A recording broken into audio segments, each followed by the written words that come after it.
Translation and purport by His Divine Grace A.C. Bhaktivedanta Srimad Prabhupada Ki Jai. What is the use of the material body which automatically leaves its owner at the end of life? And what is the use of all one's family members who are actually plunderers, taking away money that is useful for the service of the Lord in spiritual opulence? What is the use of a wife? She is only the source of increasing material conditions. And what is the use of family, home, country and community? Attachment for them merely wastes the valuable energy of one's lifetime.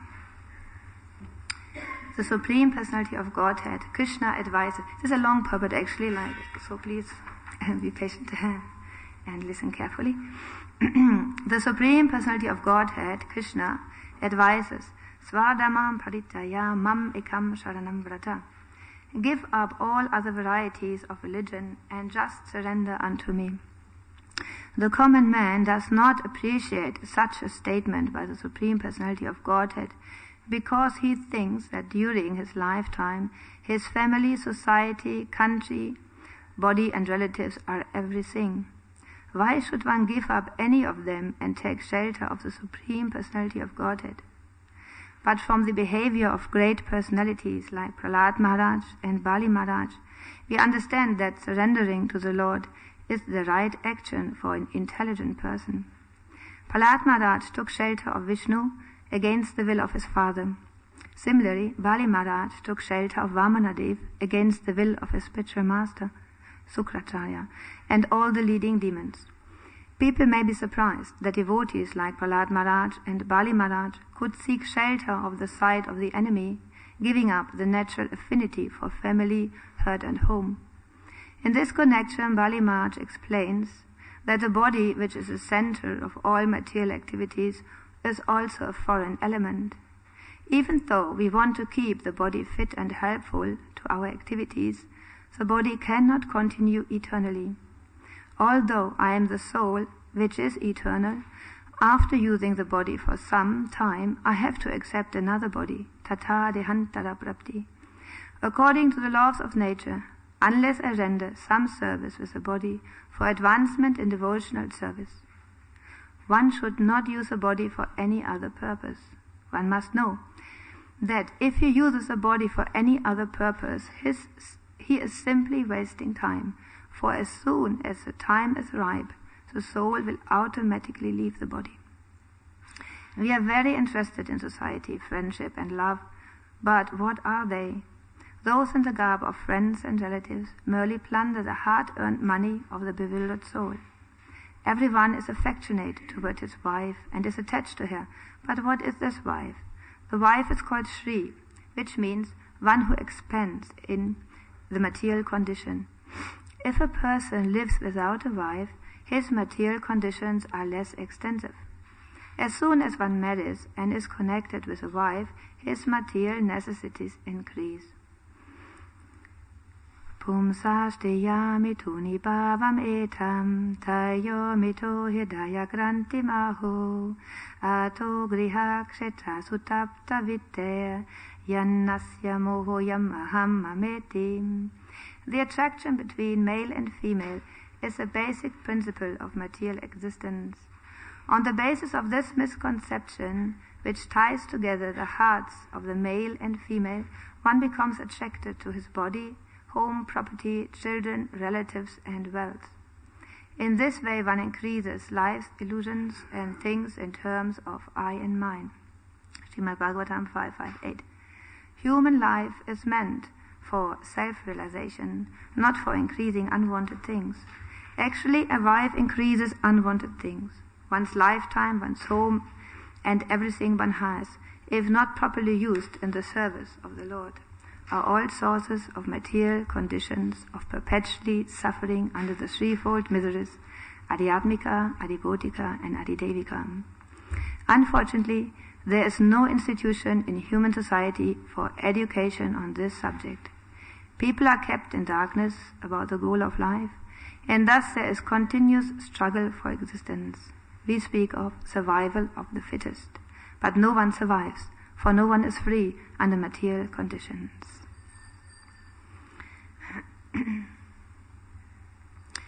Vanchakalpatarubhyastha kripasindubhya evata patitanam pavanebhyo vaishnavebhyo namo namaha namo vishnupadaya krishna vastaya bhutale Srimate Bhaktivedanta Swaminiti Namane Namaste Saraswati Devi Gauravani Pacharine Nirvishesha Sunyavadi Pasatade Satarine Jai Shri Krishna Chaitanya Prabhu Nityananda Shri Advaita Gadadhara Shri Vasadi Gaura Bhaktavinam Hare Krishna Krishna Krishna Hare Hare Hare Rama, Rama Rama, Hare Hare.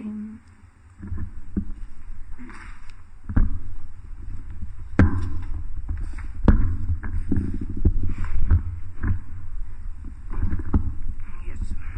Okay, so first I would like to say what I'm going to do today. So I was thinking, I will go through some points of this purport here. And then in around 20-25 minutes, I will go to the pastime of Lord Ramachandra. I was asked to speak on him, but actually what I'm going to do, I will read about him. Yeah, so please bear with me. And I humbly request the compassion of the devotees for today's class and their blessings. Thank you. Yeah, so when we are hearing a verse like this, or maybe devotees not so much, but the common man, he will think, my God, what is this? This is everything I've put my heart and my life into to achieve all these material aspects of life, which were just here now questioned by Bali Maharaj. Is there something actually valuable in my life? And Bali Maharaj, here we know the pastime, he's just now giving. He's in the process of full surrender unto the Supreme Lord, and he looks towards great personalities as example, and he can see that they have given up all these material possessions and attachment, and so he is following in their footsteps. So when I read this here, and I was also with Mother Klangna, and the first thing she said, "Oh my God." You know, devotees exactly they asked this question to Prabhupada. Why didn't you come earlier, Prabhupada, and tell us all about this? You know, why didn't you give this knowledge earlier? You could have come earlier. And then Prabhupada said, but you were not ready. I couldn't come earlier because you were not ready. So we may also think, oh, why didn't I get earlier in my life in touch with Krishna consciousness? Well, most probably the answer is the same, you know, because we were not ready. And I also asked myself, but yeah, what to do? We were not ready. So that's why now when we have got in touch, it's so much important to take it serious and to take to all opportunities which are possible in devotional practice. Yeah. So from this verse, I actually understood, like, here actually the potency of Krishna, his external energy, is described, because we know that Krishna's external energy is first of all is his energy, so it is Krishna's energy, so it is strong like his internal potencies. Krishna has external internal potency and the Tatastha Shakti, the marginal energy. So, and this external potency is very bewildering and looks like a very magical illusion, magical illusion. So, this bewildering potency is actually where the spirit soul is coming in contact with by taking birth here in this material world, and this potency is covering the spirit soul, who is actually, as we know, eternal, existing, who is the spirit soul is full of knowledge and full of bliss.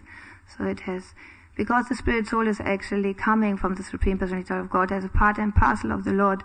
So all the qualities of the Lord are also within, manifested in that spirit soul, in that jiva.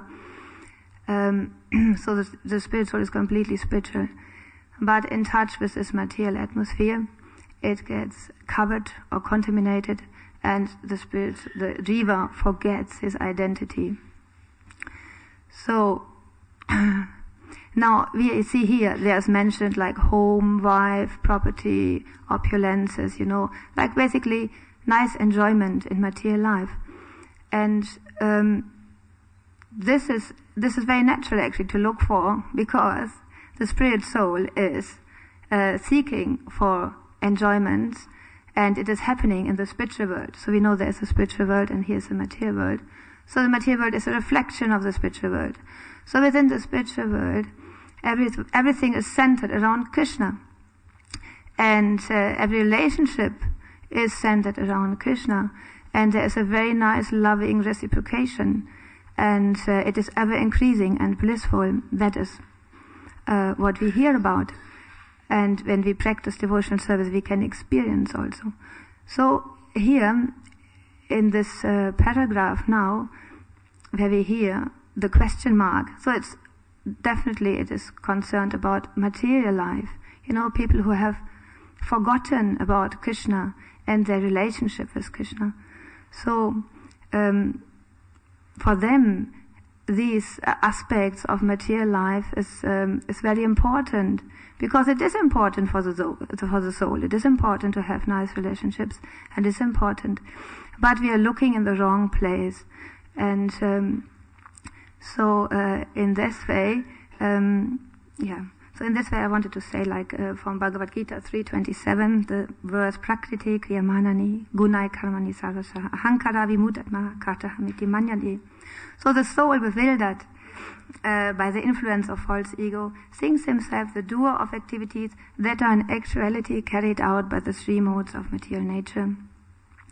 So the material world works with the three modes of material nature, with these gunas, these ropes, which are binding the living entity. So this is now a little bit more in detail explained how that material world is covering or binding. Like in the spiritual world, we heard everything is going on very loving and nicely. So there is service, there's a mood of service, devotional service in love. Here, there is in the material world. So everyone is acting, actually, as we hear here, is carried out by the three modes of material nature. So the living entity is actually not doing the things by its own or by him or her own. It's actually more or less, you can understand, it's like a puppet, So you have a puppet with three strings, a string of goodness, a string of passion and ignorance, and as these strings are pulled up, so the living entity will work according to this. So now it would be interesting to see what are these three modes actually. So they are a little bit, at least, not so much, because a mixture, like you have an artist, he has different colors. You have red, blue, yellow, and is that right? Red, blue, and yellow. Yes. So he can mixture out of all these three basic colors a big variety of all existing colors. So in this way, these three modes of material nature are a mixture. From this mixture derives a variety of characteristics, varieties of forms in this world existing, varieties of how we all behave, how we sit, how we eat, how we think, how we want to do performance, sacrifices, renunciation, or whatever. Anything is colored by these three modes. And so as a general, I just want to point out a general characteristic here. And we find a person in ignorance to be acting foolish. Why foolish? Because ignorance means the person has forgotten about his relationship with Krishna. So there is no full of knowledge, there is absolute missing knowledge. So that's why the person is acting foolish. And he may act even mad, because he may take to intoxications or just, and a person in ignorance likes to sleep a lot. This is another symptom, a general characteristic. And the person is not very much inclined to work, is lazy. So now we can see a person in the mode of passion. In the mode of passion, this is a characteristic in general, like he is full of desires. The person is full of desires, of material desires. He likes to be fruitive, active, likes to receive some result. He becomes greedy in his life, and also he endeavors intensely endeavors to achieve. Another aspect now we have mentioned is the mode of goodness. So in the mode of goodness, actually the person is looking, or the person is situated in knowledge, so accumulates some knowledge, real knowledge, and the person, due to that pious lifestyle, he becomes quite happy and material happy, and he becomes satisfied. So this is general characteristics, and so these three modes. So Prabhupada actually asks us when we come to devotional service to very quickly step out of this mode of ignorance and passion and come towards the mode of goodness. Because in the mode of goodness we have the wonderful opportunity to understand Krishna, to understand the science of self-realization, and to progress from there, because devotional service takes up from there. So that's why he gave us this wonderful process, which we are attending here every morning and in the evenings, and the process of devotional service. So very quickly the devotees should try to move on. I will not speak now longer on these three modes, but there's so much to say, but it's very interesting, and it's said in Bhagavad Gita, very important topic for everyone to understand, to be able to make rapid progress. So Prabhupada mentioned the common man is lacking knowledge, and that's why actually he is suffering, and he's actually complete victim to this material existence, because he's lacking this knowledge of spiritual life and even of material life. He's lacking in all. So just one small example maybe about Ajamil, who started off his life in the mode of goodness. He was a son of a Brahmin, and he performed nice ritualistic sacrifices, and he learned this. He learned the Vedas, and he lived a good life in goodness. But by seeing man and woman embracing each other and enjoying, so his consciousness fall from the platform of goodness to the platform of passion. He wanted to enjoy the same, and he got married to that lady who was a prostitute, and then by that combination, so their lives degraded more and more. They became children, and they did live a life of sinful actually activities, and he didn't speak the truth, and he stole money to maintain his household life, and like that. So he degraded himself from mode of goodness to passion to ignorance. So in the same way, we can become degraded and we can upgrade us, or go higher. Yeah. So so that is consciously possible.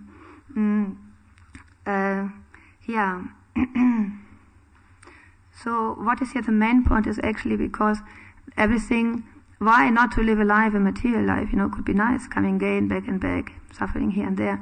But that is actually like chewing the truth, and the living entity has to undergo so much suffering that at some point he really, really asks, my God, is there not a change to it? So it means like when we are under the modes of nature, the living entity has to take birth again and again and again and again in many different species of life. It may not be always a human form of life, and in this way it may enjoy in the upper planetary systems or in the lower planetary systems, and suffer there. So but from devotional service we hear, devotional service is a spiritual activity, so it is only devotional service who actually is able to take us out from this bondage of material existence. And that's how he is asking here. One moment, what he's saying. Okay, I can't. Yeah, but it is devotional service. So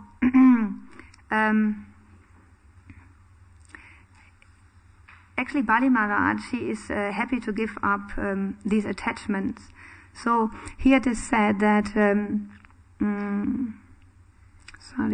what is the use of a wife? Attachment for all these facts like the body and the wife and the relatives and the friends. So attachment for them merely wastes the valuable energy of one's life. So So attachment, what is actually attachment? Attachment is like a bound, it's like a gum, isn't it? It gums, it binds the living entity to that certain activity, or that certain feeling, or that enjoyment, or that pleasure. So these material attachments, they derive from material activities. So in the same way, and because they derive from material activities, where do they lead us to? So there is a verse in Bhagavad Gita, Yam yam vapi smaram bhavam trayati antikalevadam tam tam evaiti kaunteya sada tat bhava bhavitaha. What state of being one remembers when he quits his body, O son of Kunti, that state he will attain without fail. So that is what happens where so in this way the living entity actually designs his own destiny, and this is done due to these attachments, where the thoughts are contemplating on and where the activities are concentrated on in one's life. That increases the thoughts, the feelings, and the willings of the person. And at the time of death, these attachments, they come up, and the thought goes there. And then we hear, so what state of being one remembers when he quits his body, that state he will attain without fail. So there is the example of this Maharaj Bharat. Of course, we all know, but still, it is very important to remember Maharaj Bharat. He was situated on spiritual devotional service on the state of bhav here. So, but nevertheless, he developed again attachment to an animal material attachment. So he remembered at the end of his life this deer, and in his next life he again he was transferred to the body of a deer. So so as we understand, so solution to this repeated birth and death is only in performing devotional service unto the Supreme Personality of Godhead. And it is said again in Bhagavad Gita 7:14, this divine energy of mind, consisting of the three modes of material nature, is difficult to overcome, but those who have surrendered unto me can easily cross beyond it. So we understand a bound man cannot, who has his feet and hands, bound, cannot free himself. He must be held by a person who is free. So, because the bound cannot help the bound, the rescuer must be liberated. So it's only Krishna and the authorized representative, the spiritual master, who can free the conditioned soul. And So, and then the freeing is through engagement in devotional service, and that in 1426, one who engages in full devotional service, unfailing in all circumstances, at once transcends the modes of nature, and thus comes to the level of Brahman.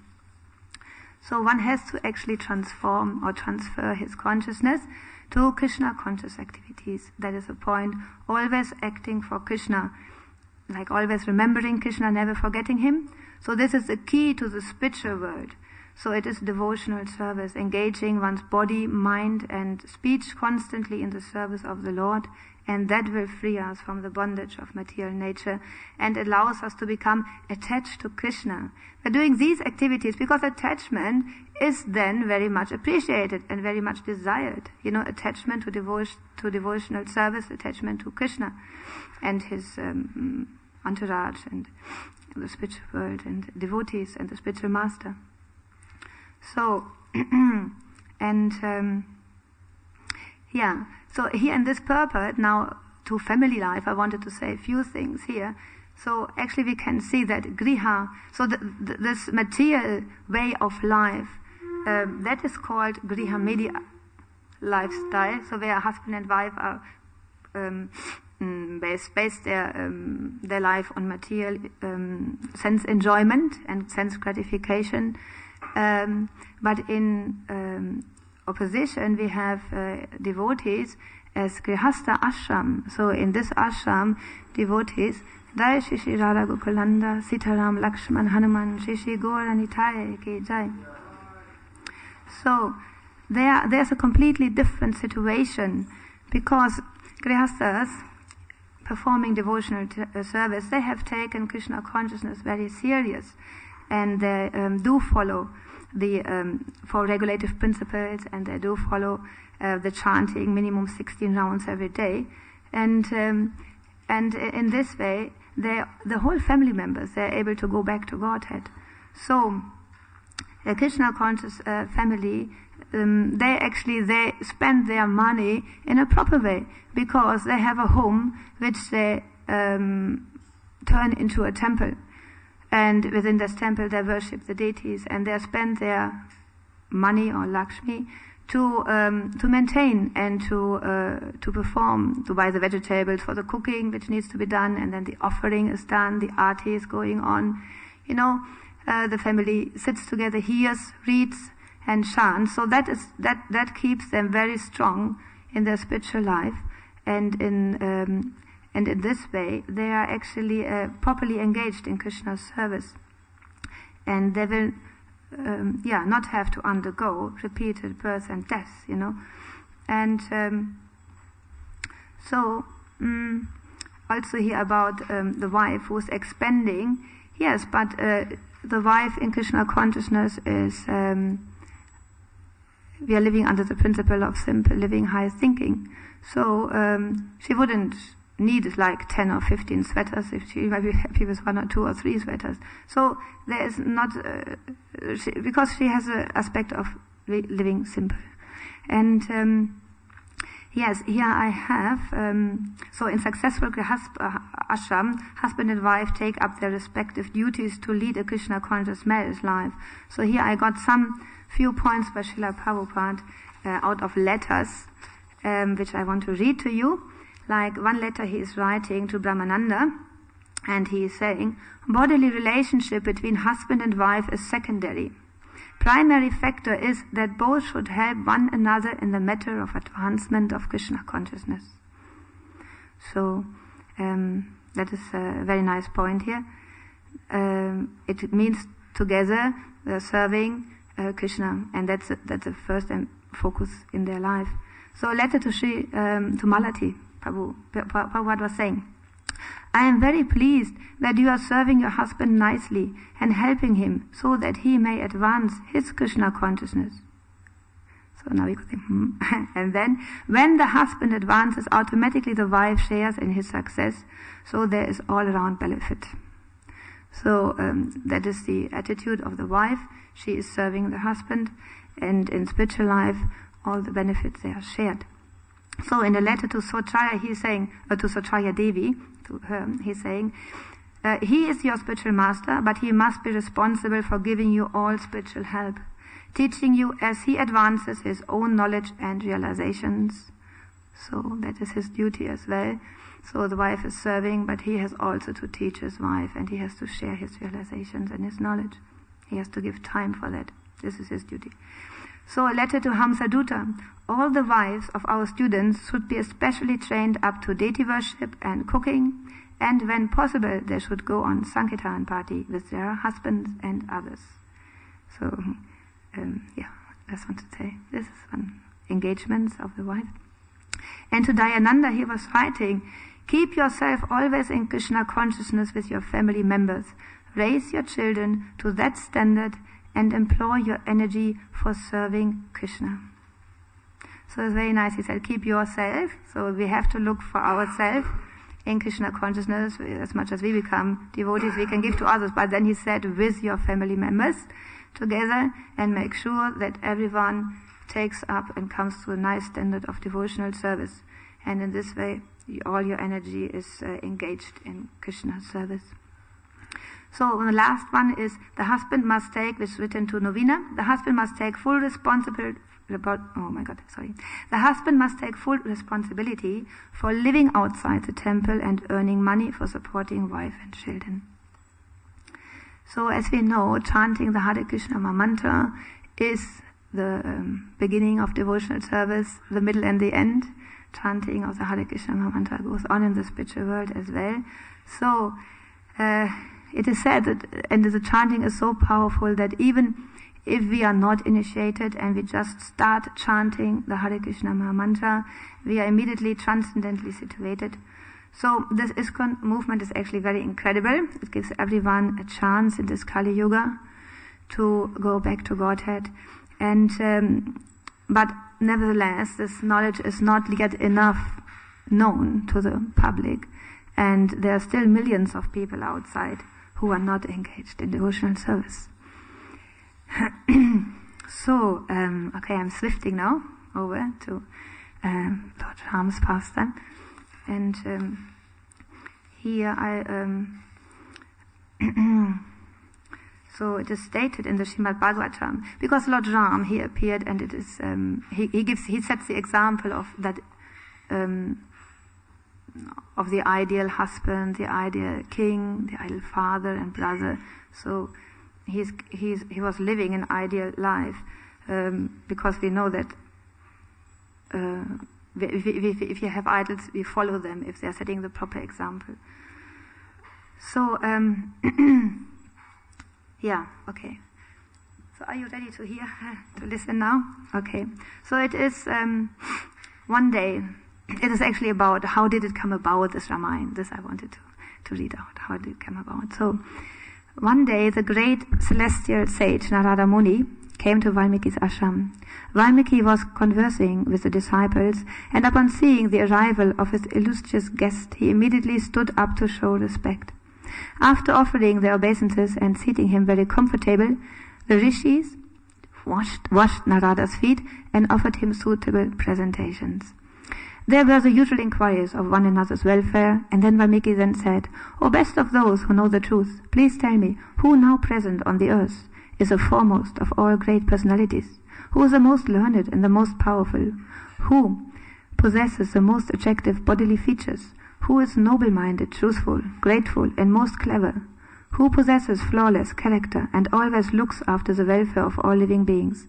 Who is never subject to the influence of anger and malice, and yet instills fear in the hearts of even the demigods? Who has the strength to give protection to everyone within the three worlds, and to who has the goddess of fortune, Lakshmi, bestowed all her blessings? Who is the reservoir of all opulences in full?" Narada Muni replied, "O Rishi, there is a king named Ram, who has appeared in the dynasty of Ikshvaku, as a son of Maharaj Dasharat. He is the embodiment of all good qualities. He is the reservoir of all opulence, and he is the master of unlimited potencies. Ram's mighty arms extend to the knees. His throat is decorated with 3 lions like those on a conch shell. His shoulders and chest are broad. His head is beautiful formed, and his eyes are large. His complexion is tinged with green and is very lustrous. His stature is medium tall, and his limbs are symmetrical and well formed. His intelligence is unfathomable. His conscience is grave, and his speech is deep in tone and very eloquent.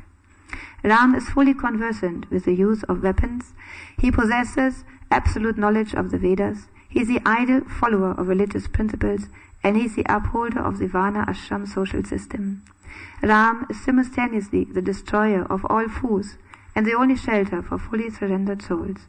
He possesses unflinching determination, and he is a genius with unfailing memory.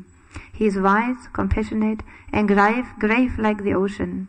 Ram is heroic in battle, loved by all creatures, and he is impartial toward both friends and enemies." Narada said, "During the reign of Lord Ram, no one within his kingdom suffers from disease and mental disturbance. Everyone is quite happy and prosperous. Being without any fear of thieves, scarcity of hunger, all towns and villages are filled with abundant food, grains, fruit, vegetables, and milk products. Actually, the people experience the same degree of piety and happiness that was formerly exhibited during Satya Yuga." After Narada's departure to continue his travels, Valmiki went to the shore of river Tamas, along with his disciple Bharadwaj. There Valmiki sat down to meditate deeply upon Narada's words. Then it so happened that within the forest Valmiki's gaze fell upon a pair of crowncha birds, cranes, engaged in a sexual relationship and singing very melodiously.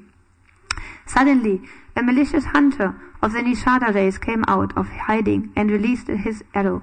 Being pierced, the male bird fell to the ground, shrieking with pain. Seeing her mate, writhing due to the agony of death smeared with blood, the female crowns cried out piteously, having been cast down from the heights of sensual enjoyment to the depths of despair. Seeing this, Valmiki felt pained at heart, and he considered the hunter to be very sinful. Flaring up with rage, the rishi cursed the hunter, saying, "O killer of birds, may you never find peace of mind for endless years to follow.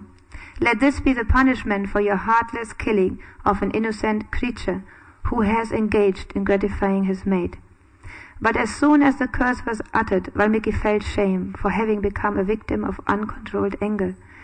As an enlightened soul, he knew very well that all living beings are acting helplessly under the influence of the three modes of material nature. Valmiki thus regretted that he had retaliated against the hunter, and yet at the same time he was astonished to realize that the curse had come out of his mouth in perfect poetic meter. And the curse seemed to hint at the predominant emotional theme portrayed in the life story of Lord Ram, which Valmiki had been contemplating ever since his meeting with Narada. Valmiki remarked to Bharadwaj, "From my sorrow has come a verse of 4 lines, each containing 8 syllables. From shoka, remorse, has come a very nice shloka, verse, for without compassion there can be no genuine poetic expression." So Valmiki, he saw Lord Brahma descending from his abode, the topmost planet in the universe. Being highly astonished, Valmiki jubilantly got up from his seat to welcome the secondary creator of the universe, who had appeared directly from the abdome of Lord Vishnu. As Lord Brahma came before him, Valmiki very humbly bowed down to offer obeisances. Then he began to worship Lord Brahma to the best of his abilities with great respect. After being honored, Lord Brahma, who can understand the hearts of everyone, spoke as follows. "Blessed sage, do not grieve, thinking that you had wrongly cursed the hunter. I will tell you something very confidential. These words you had angrily spoken were not your own. My dear Valmiki, please give up your anxiety. By the strength of my benediction, even that which is unknown will be clearly revealed to you from within your heart. By my grace, your narration of Ramayana will be faultless." After favoring Valmiki, Lord Brahma departed up a celestial swan carrier, filling the hearts of those who beheld him with wonder. Then Valmiki, he sat down in meditation so that he could visualize all the pastimes of Lord Ramachandra. Indeed, when Valmiki became deeply absorbed in the trance of meditation, he was able to clearly see all the events comprising Lord Ramachandra manifested appearance of this earth. So actually, Valmiki, he saw everything like in a television show. He could see the whole Ramayana. And then he actually, because time is going on, so I make it shorter now. So he's actually, he wanted to give this knowledge to somebody else. So he was looking for a disciple to whom to give this knowledge to, this Ramayana. So he actually, with him living in his ashram, was the 2 sons, Lava and Kush, Ram's sons actually. So, and he recited this to them. He thought they're very capable, and then thereafter Valmiki very carefully taught Lava and Kush the entire Ramayana, and after it was memorized, they recited it for the very first time in assembly by Brahmins. These learned Brahmins experienced great transcendental pleasure while listening to the pastimes of Lord Ram. After praising Lava and Kush very highly, they rewarded the twins with ample gifts. So this is now the effect in Krishna consciousness. So also we are living in this world. If we absorb our thoughts in Ramayana and other such literatures, like our Krishna book, Srimad Bhagavatam, Bhagavad Gita, we can remain aloof from the material contamination and in our consciousness and reside in the kingdom of God. Okay, so I would like to stop here. Hare Krishna to the devotees. It's 1 minute time. I don't know if anyone would like to ask one question or make a comment.